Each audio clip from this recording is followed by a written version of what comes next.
Thank you to everyone who joined us in Dunley last night. We know how much you enjoyed watching it at home. We absolutely loved it on this side of the telly. We'll be doing plenty more live shows in 2024 and beyond. It's nothing better than hanging out with normal people in normal parts of Australia, which in part is why we are so laser focused about what matters and about why the Canberra bubble within a bubble often doesn't actually understand where the real world is. Now, as you know, the Prime Minister believes he's someone we should always trust. My word is my bond. Only problem is Australians don't trust him. And it's not just me, it's not just you, it's a new poll which comes out via the Turnbull Times. The Guardian, the essential media organisation, the one that refused to tell us that the No campaign was starting to gather steam, and if they have concluded this, then alarm bells should be going off for the Prime Minister.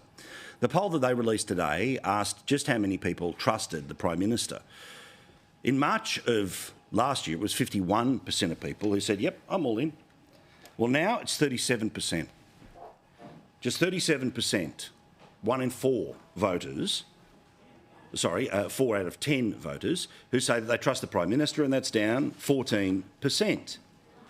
Now, we all know why, but it's not just to do with the broken promise when it comes to tax. I'll explain some of the other things that have been happening in and around the polls that I think are moving the polls, but the rest of the political media just don't pay attention. And in part, that's because for some, they are committed to the narrative of the comeback kid in terms of the Prime Minister. For others, they're just simply too busy. But still, let's have a look here. Now, of course, the government is trying to tell us that they have fixed cost of living with a too little too late tax cut. Now, on the night that all of this happened, we didn't focus on the yearly number. We focused not even on the monthly number. We focused on the weekly number, because any tax cut should be divided down to how you pay it. And the way we pay our tax is how often we get paid. People get paid weekly, fortnightly or monthly, but you get paid per week to do a certain job.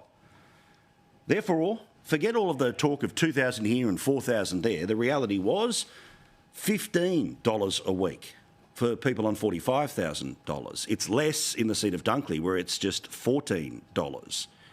60,000 is 22, then 32 and 41. I keep showing you this because the people that are interested in forcing the narrative in and around Albo focus on the biggest number possible. The reality of the tax cuts is what people will end up seeing once they eventually pass the Parliament and they start kicking in from July the 1st. Now remember, as Sharry Markson reported, the Prime Minister told his MPs to go back across the country and say that this was the, and I quote, solution to cost of living. The reality, of course, is that it is nowhere near the problem of cost of living. This was all a response to opinion polls that said the best part of 80% of Australians think cost of living is the number one issue, and 70% of Australians said the federal government has not done enough.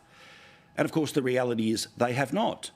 While on the one hand, it's $14 for the people of Dunley, the reality was the same people are paying higher in petrol taxes. This government has absolutely refused to do anything about petrol taxes. Instead, under their watch, their decision, it goes up. The same when it comes to things like alcohol taxes, that famous bottle of Bundy that I've held up how many times? 63% of it is taxation. Not to mention new taxes on trucks moving things around, which of course makes everything else more expensive, and the big issue, power. That power is costing way more than it ever has in this country because this government is trying to get us to move from the system that works to the one that makes them seem better when they go to international conferences. And even then, in the end, Australia is 1% of global emissions. China, which can continue to double, repeat, double its pollution every single day, double tomorrow, double the next day, double the next day, double the next month. They can pollute the world as much as they want, and they're currently 30% of the world's problem. They can keep doing whatever they want under the Paris Accord that apparently we absolutely had to sign, where we have one hand behind our back. China can continue to pollute till 2030. Australia turns around and buys things like solar panels, which are made by slave labour in Chinese labour camps. But we feel better about ourselves because Twitter is happy, the ABC is happy. We're doing our bit. And as many have talked about, with Andrew Forrest turning up today in the Nationals party room, there ended up being a shouting match around all of this. We will talk about it with Matt Canavan. He was in the room. We'll get to that in a moment or two's time. He believes we should have a new super mega global amazing carbon tax that'll raise $100 billion a year. Who do you think will end up paying that? The customers of all of those companies. But let's look at where the government is, because we have multiple polls which all tell us the same thing. The government is either back to where it was the day it won the election in 2022, or it is lower. Newspoll says they've got a primary vote of 33, resolve 34, essential 30. So take your range, but basically it's in the low 30s. That's the lowest primary vote that the Labor Party has had in about a century. Compare this with the Liberal Party that still is below where it needs to be to guarantee an election victory, but geez, it's close.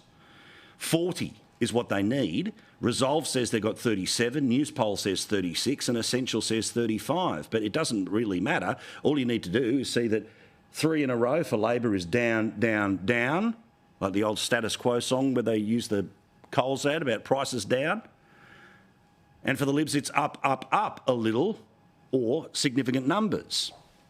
But there's one report that I bet you didn't hear about today. Again, I don't know why. But did you hear today that on two-party preferred, the Essential poll, which is printed in the freaking Guardian, shows the Liberal Party is ahead on two-party preferred. Now, we have to see where the 4% of undecideds go. If they all go to Labor, then very obviously that ends up being enough for them to win. But if it's split 50-50, well, then we end up in a scenario of, essentially, 49 versus 50 and a narrow potential win for the coalition. Now, a lot of people have interpreted what these polls are, that they are Australians punishing the Prime Minister for telling a lie. I don't think that's the case. I think it's people realising that in the end, if they paid any attention at all, it's too little too late when it comes to the tax cuts. Everything is just as expensive as it was last year, but they tell us inflation is coming down, but it's still up compared to previous years and months, meaning we are still paying more, but they say, well, you're paying less of more. You're still paying more. They say, well, interest rates will eventually come down. Well, even if that's the case, you'll still be paying 75% of the effect of the Albo dozen of interest rate rises since he became the Prime Minister. So yes, the Prime Minister was able to successfully bamboozle the press gallery for the best part of a month to say, circuit breaker, circuit breaker. But here in the real world, people weren't listening, or if they were listening, they didn't buy it. They were able to divide by 52 the very big number that they were being told, and even then we all knew it wasn't enough. Now, another thing that I think actually moved the polls against the Prime Minister, and also on the matter of trust, is remember a couple of weeks ago when this was his reaction to an illegal boat arrival off Western Australia. I've been travelling in the car, so I'm not. I haven't been advised about that. Now, it's the sort of clunker that can be played on FM radio and is easy for people to understand, but people who already are starting to have trust issues with the Prime Minister now start to see what pollsters saw towards the end of last year, which is an incompetency at the heart of the government and the Prime Minister. That very obviously he ain't a details guy. He thinks that he has some personal connection, and when all else fails, people will trust Albo because Albo's one of us. But when it comes to his private jet use or his obsession with a freebie here, there and everywhere, we know he ain't one of us. He got a pay rise that was the biggest pay rise politicians have got in 10 years. He oversaw the biggest pay rise for public servants in 10 years. He seriously wants you to believe that his telephone doesn't work when he's driving in a car, or they're so incompetent that nobody rang him.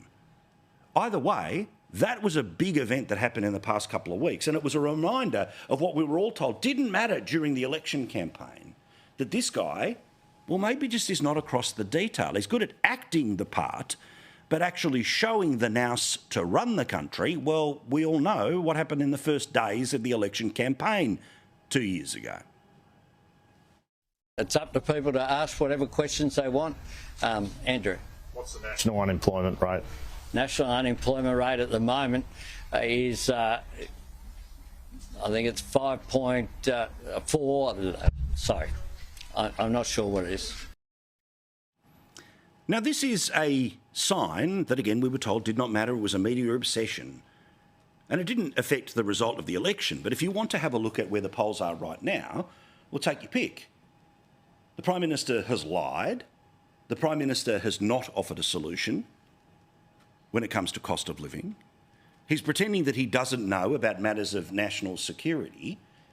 And, of course, he will use any opportunity to play with the rich and famous above the poor or normal every chance he gets. In fact, there was a very interesting piece which popped up in a Seven West Media website from the former Australian newspaper editor, Christopher Dorr, and it gives us a real insight into some of the problems that Labor has. In fact, he has been able to peek behind the door, and a lot of people inside Labor land are not that thrilled with their current leader. Now, I'm not suggesting he's about to lose an election or lose the leadership, but this is interesting effort from Chris Dorr. The Nightly has spoken to senior leadership, cabinet ministers, MPs, strategists and advisors for this special series on the first 2 years of the Albanese government. One Labor MP, quote, "I don't think anyone knows how Albo responds to a decline in popularity and the wheels coming off. Labor colleagues blame hubris and the classic election night folly, that being to declare that they would have the voice referendum, the Uluru Statement in full, that he won and he believes it's because of him," an insider told Christopher Dorr. "So because I'm so popular, people love me. Overnight, the Australian culture has apparently changed and everyone is a lefty." Now, of course, that is not what happened at the last election. Now, I've shown you multiple times when I was trying to explain what may or may not happen with the voice, there is a very obvious divide between the number of voters that are over the age of 50 and those that are under the age of 50. Certainly, again, when you have a look at data, women aged 35 to 54, they certainly have walked away from the Liberal Party, but they're starting to come back until, of course, they're constantly reminded by the ABC that the Liberal Party has a problem with women. But at its heart, we've got a show pony for a Prime Minister. You can tell that this is a guy who does not do the homework, does not know the detail, does not know how to argue. Instead, he understands the politics. It's why, in part, I understand that he's particularly frustrated with certain parts of the media because they've called him out. And they've had to call him out because they've seen him wanting. Now, he is convinced, and the people around him who also say that he walks on water and is the greatest Prime Minister of all time, and it's white privilege or it's racism as to why he was denied his space in history when it came to the voice. But you saw on a simple yes-no question his absolute inability to argue and persuade on a yes-no question. You can see that while they have a clever political line of a tax cut for everyone, when you actually look at the numbers, $15 doesn't change anyone's life, no matter how patronising a politician is who wants to tell them that they have. Our experience in Dunley last night showed that there are multiple frustrations people have, including with people like Chris Bowen telling them what car to drive, Linda Burney saying that if you didn't agree with her on The Voice, then it's all misinformation, believing that if the government's doing the wrong thing and you seek to oppose it, then you're nothing but the champion of no. Again, my feeling, my gut feeling, my educated guess about the next election is that we're having a conversation between a Labor majority and a Labor minority. Just how big that minority will be will shape what the next 3 years are. What happens after that? Well, anyone's business. And I'm not stupid enough to say that even that is inevitable because, as I told you in 2019, as you responded in 2019, nothing was inevitable. Nothing is inevitable. Elections are always a bit of a shock here or there. But something that can't be hidden from is how the Prime Minister is performing and how, when people are looking for, well, hang on, sorry, isn't there supposed to be a bounce from the tax cut? They're completely ignoring the moment where he pretended his phone didn't work. Or we're supposed to believe that his office is so incompetent that they didn't try to call him about a boat turning up. People notice this stuff. And while the Canberra bubble is all obsessed with today's press release and today's announcement and who said what in question time. In the real world, there are just little moments that pop up here and there that give you an insight into the character of the people who lead our country. And we've seen plenty of Albo that we don't like.